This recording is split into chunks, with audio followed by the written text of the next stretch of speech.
You're listening to Dilaw na Kandila, English-Filipino Horror Stories.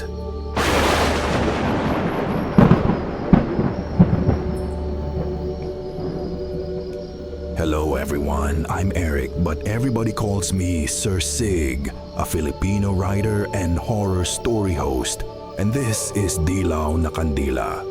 On this channel, I share English-Filipino horror stories that I personally write, inspired by our culture, our beliefs, and the many mysterious stories that exist in the Philippines.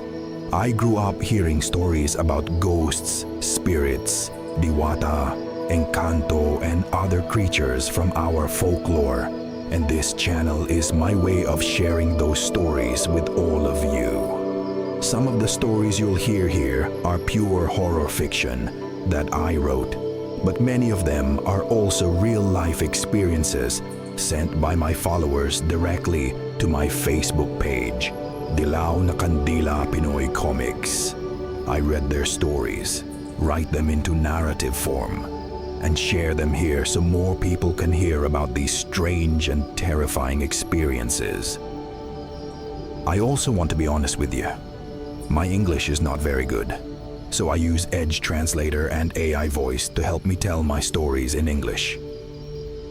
I hope you don't mind the AI voice, but I promise you that every story on this channel is written with effort, passion, and the goal of entertaining your mind. And maybe even giving your soul a little chill. So if you enjoy horror stories, mysteries, and tales inspired by Filipino culture and folklore, you're in the right place. Turn down the lights, relax, and listen carefully.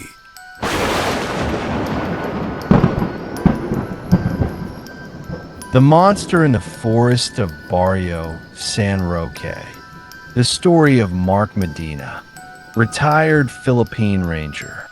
The year was 1996 in a remote part of Quezon. At the edge of a mountain, where clouds seemed to hang low above the trees and the night felt thicker than any darkness in the city, the experience of Mark Casimiro Medina and his wife, Jam, began. This was not just another story about a retired soldier and a nurse trying to start a quiet life in a peaceful village. It was the story of a soldier who retired early after 15 years of service in the armed forces of the Philippines.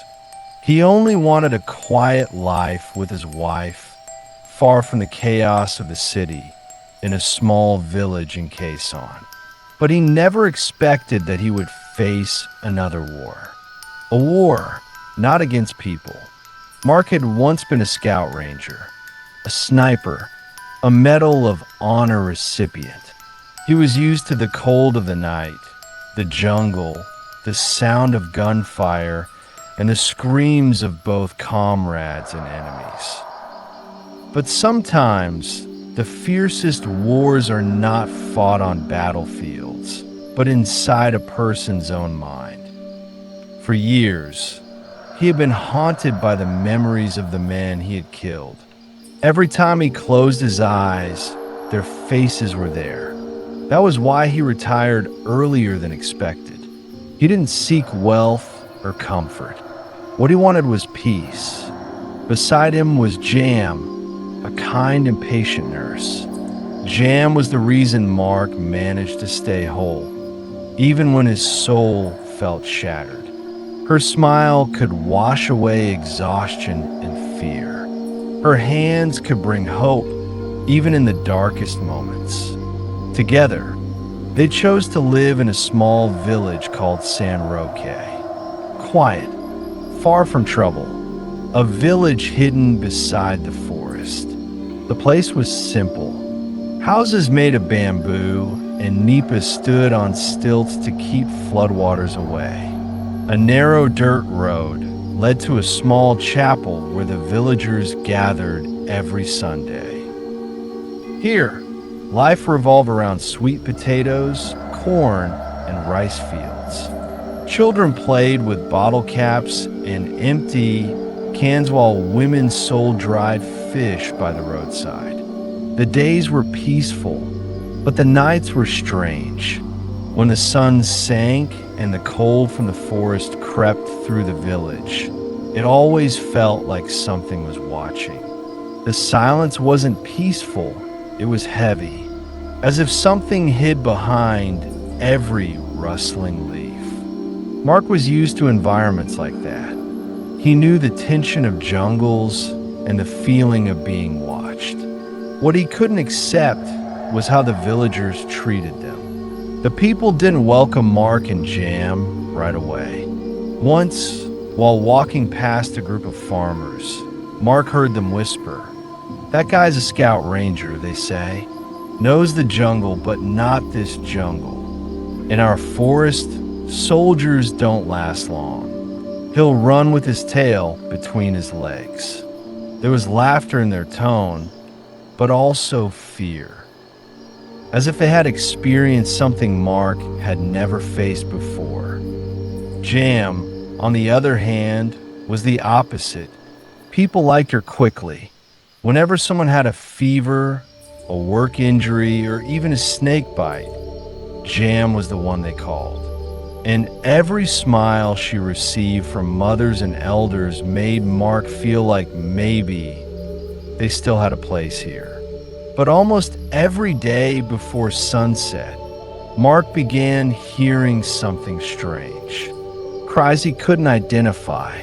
Sometimes it sounded like a baby crying deep in the forest. Sometimes like an old man groaning, struggling to breathe, and begging for help. And sometimes it sounded like all of them at once. A laugh, a groan, a cry, blended together. He listened from their house at the far edge of the village, the closest house to the forest. And whenever he heard those sounds, a familiar tension returned. The same fear he thought he had left behind when he walked away from war. That was when he noticed the strange ritual of the villagers. Every dusk, farmers would bring animals, chickens, goats, pigs, and tie them near the edge of the forest. They left them there. No guards. The next morning, the animals were gone. Only feathers, blood, and shattered bones remained. The villagers never spoke about it openly, but in whispers, in fragments of conversations Jam overheard while treating patients, one word kept repeating: Buso. One day, Jam gathered the courage to ask the village healer.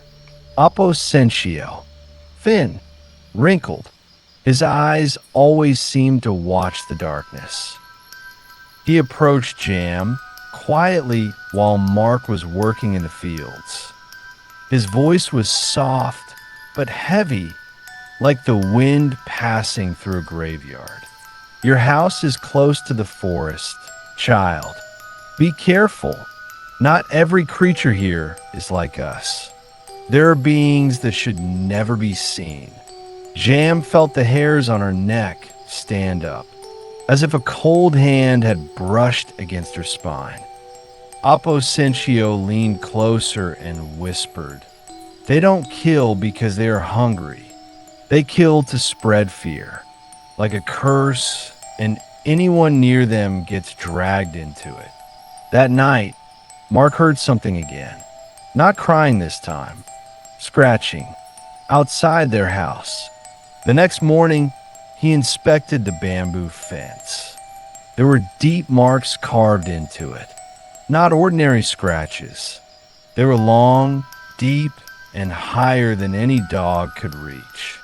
Another morning, Jam discovered something worse.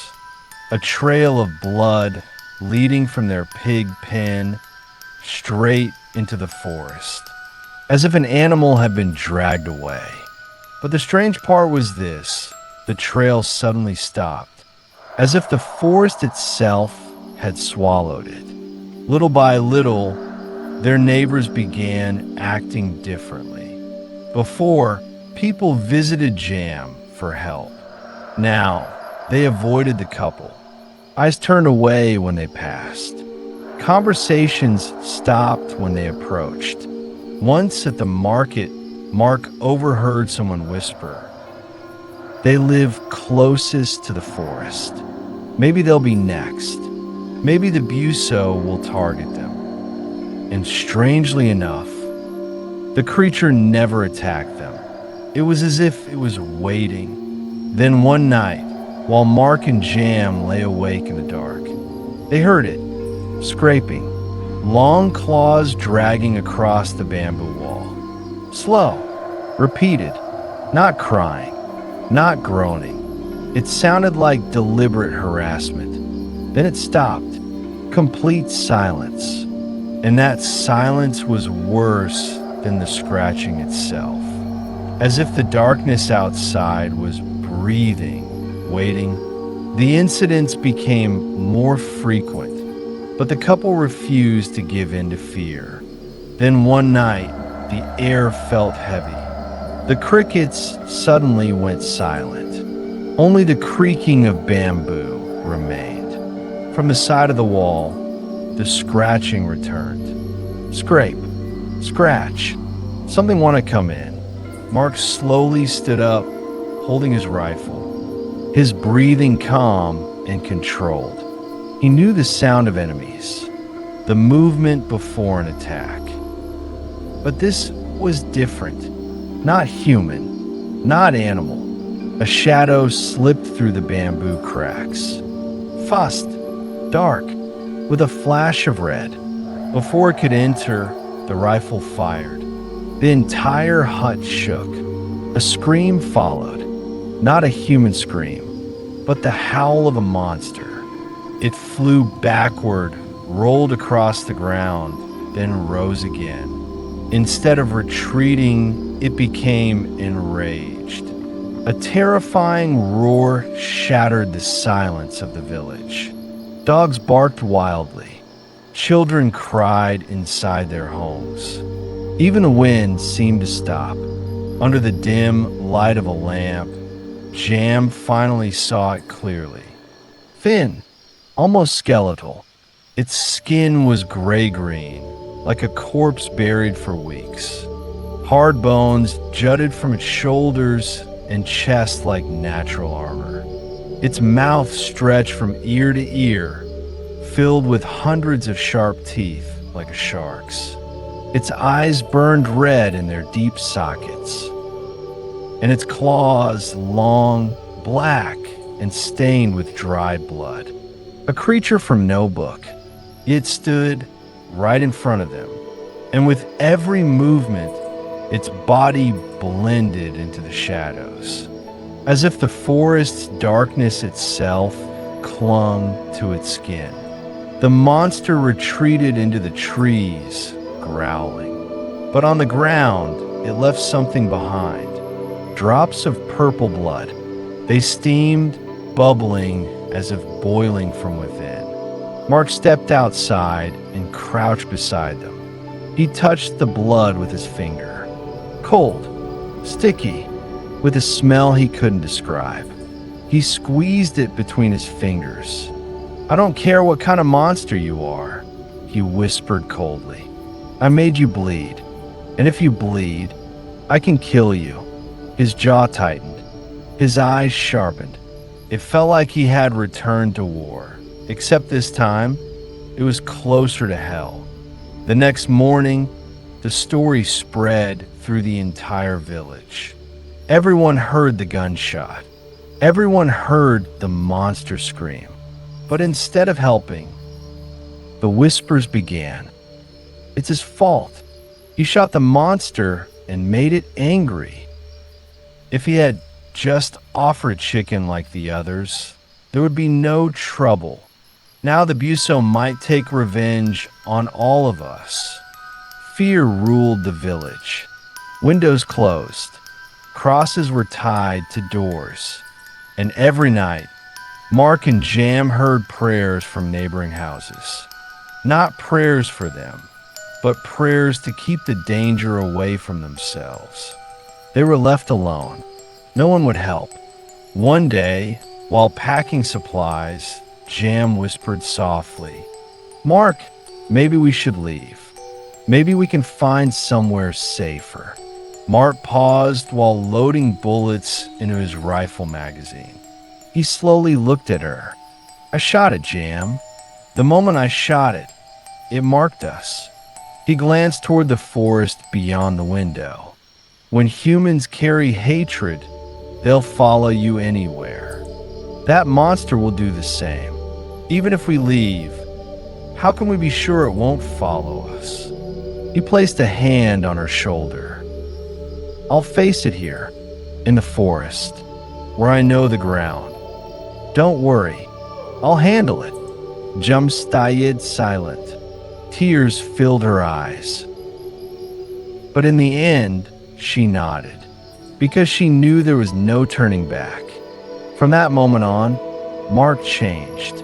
He became a soldier again. He counted ammunition, repaired bamboo traps, sharpened the knife he once used in the mountains. He placed tarps on the hut floor so footsteps wouldn't make noise. Every night, he listened. Every sound, every rustle, every gust of wind. Jam quietly counted bullets and prepared medicine and bandages. Days passed. The villagers grew even colder. No greetings, no smiles. They watched from a distance, as if Mark and Jam themselves were the threat. So by the third night after the shooting, the couple understood the truth. They were alone. Only they would fight. Only they would face it. And as they lay awake on their sleeping mats, the forest began to move again. Bamboo groaned together in the wind. The air felt like a warning. They looked at each other. No words. They both knew it was coming. And that night, Mark's second war began, not as a soldier of the country, but as a husband, as a man, as a living being fighting to survive. The night was silent, but not the silence of peace. It was the silence before the storm. Days earlier, Mark had prepared the forest. He cut bamboo and carved traps. He dug pits filled with sharpened stakes. He rigged spears that would spring from branches when triggered. Even his bullets were modified with extra powder for stronger impact. He smeared his body with machine grease mixed with ash and leaves. He no longer looked like a man. He looked like a shadow of the jungle itself. Then came the night of the red moon. Deep in the forest, the air changed. The smell of rot, blood, graves. From the darkness, a voice called, "Mark, help me." An old man's voice, then a child crying, then another voice, "Mark." Jam's voice, "Mark, I'm here." His eyes widened. He knew Jam was safe at home. The monster was playing with him, mimicking human voices. A lie meant to break his mind, but he didn't fall for it. He stayed hidden in the shadows. Then he heard heavy footsteps, leaves crushing beneath something massive, slowly entering the center of his trap. Mark deliberately shook a bamboo pole. A trap exploded. Fire and smoke burst through the forest. The monster roared and revealed its horrifying shape. Mark fired, shot after shot. Bullets struck its flesh. But instead of falling, it only grew more furious. It crawled like a spider, climbing trees and leaping across the ground. Then suddenly, it attacked from behind. Mark rolled aside as claws nearly tore his throat. He fired again. Purple blood burst from its side. But the creature lunged again. They crashed to the ground. A brutal struggle. Mark smashed the rifle, but against its claws, breaking one. but its claws sank into his shoulder. Pain shot through him. Damn it, he cursed. He pulled his knife and stabbed the creature repeatedly until it pulled away. But the more it bled, the more savage it became. Finally, it pinned him down. Mark lay on the ground. The monster's claws pressed against his throat, cold like iron from a grave. He knew it was over. Then suddenly, another shadow rushed in, panting. "Jum, you demonic bastard," she shouted. She drove a sharpened bamboo spear straight into the monster's skull. It shrieked and staggered back. Before it could recover, Jam poured stored oil over it. She kicked it away from Mark and set it on fire. Flames exploded in the darkness. The monster burned, thrashing wildly. Its screams sounded like a human crying and a demon laughing at the same time. Ash flew through the air. The ground trembled until slowly it weakened. Its red eyes flickered. Then it collapsed, becoming nothing but ash and shattered bones. The forest fell silent. Even the crickets seemed stunned. The couple emerged from the trees. Mark, wounded and bleeding, but still standing. In the village, people gathered. They stared at Mark and Jam in disbelief. An old man whispered loud enough for everyone to hear. God sent them to us. Only now were they accepted. Only now were they respected. But inside Mark, there was no victory, no relief, because when the wind moved through the trees, he still heard voices, not just one, but many. And one question remained in his mind. How many more are out there in the forest? And that is where the story ends.